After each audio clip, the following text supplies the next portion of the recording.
E, gente, a gente vem falando ao longo dessa semana sobre os números do Censo 2022, divulgados pelo IBGE. De acordo com os dados, a população da Paraíba aumentou 207.977 habitantes. Vou pedir aqui para o pessoal colocar no cantinho da tela, só para vocês observarem aí a quantidade de habitantes que aumentou aqui no estado.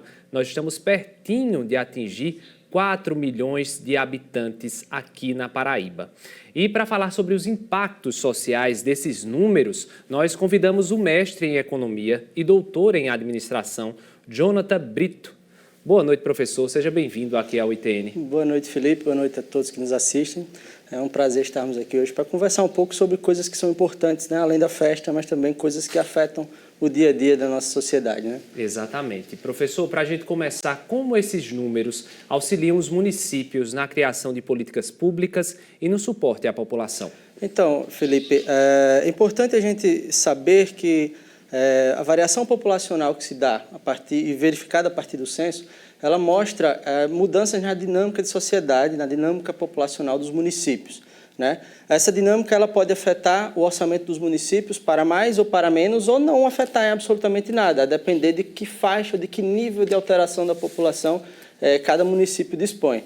Isso é extremamente importante na hora de construir políticas públicas, porque políticas públicas elas são construídas com base em problemas públicos. Para solucionar esses problemas, a gente precisa entender qual o tamanho dele, qual o tamanho da população que precisa ser atendida e ser assistida.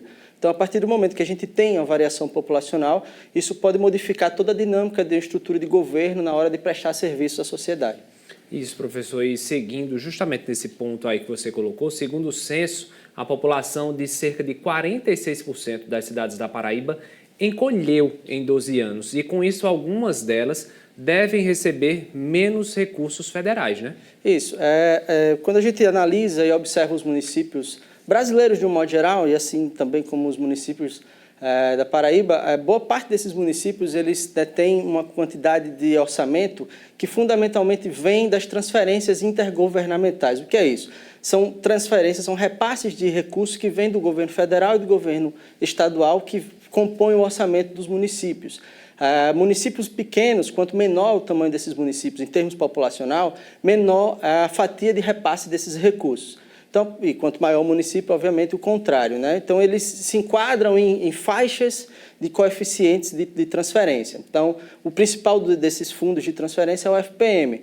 Então, se o município variar fundamentalmente a população para baixo, ele pode sair de uma faixa superior e vir para uma faixa inferior e receber menos orçamento. E isso impacta diretamente o orçamento público, de um modo geral, que em boa parte desses municípios as transferências representam aí de 70% a 80% de toda a receita orçamentária do ano do município. Exatamente. Professor, na sua opinião, qual a importância principal aí desses novos números para a sociedade como um todo? Bom, a importância ela é fundamental. Agora, é importante também saber que esses números eles ainda não são os números conclusivos, né? Essa é a primeira etapa de publicação que o IBGE libera dessas informações. Sequencialmente, vem as divulgações finalísticas e os microdados. E é a partir daí que a gente vai conseguir ter o parâmetro geral do que foi a sociedade brasileira, do que foram as mudanças na sociedade brasileira nos últimos 12 anos.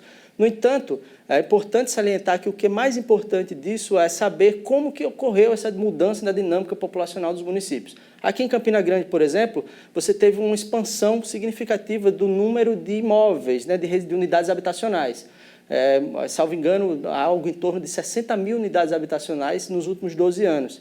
Isso impactou, por exemplo, o número médio de pessoas por casa, e isso impacta significativamente a oferta de bens e serviços públicos, porque agora você tem uma quantidade não só de população, mas também de residências que vão demandar infraestrutura urbana, esgotamento sanitário, energia elétrica e todos os outros serviços complementares, né, que nós usamos no nosso dia a dia. Então, uma vez que você tem essa variação da população, é extremamente importante para o gestor público, para o prefeito do município, entender como é que a sociedade se modificou e que tipo de serviço ele vai precisar aumentar a sua oferta ao longo dos anos. Perfeito. Professor, muito obrigado pela participação. Espero contar com a sua participação mais vezes aqui no nosso ITN. Eu que agradeço e contem conosco.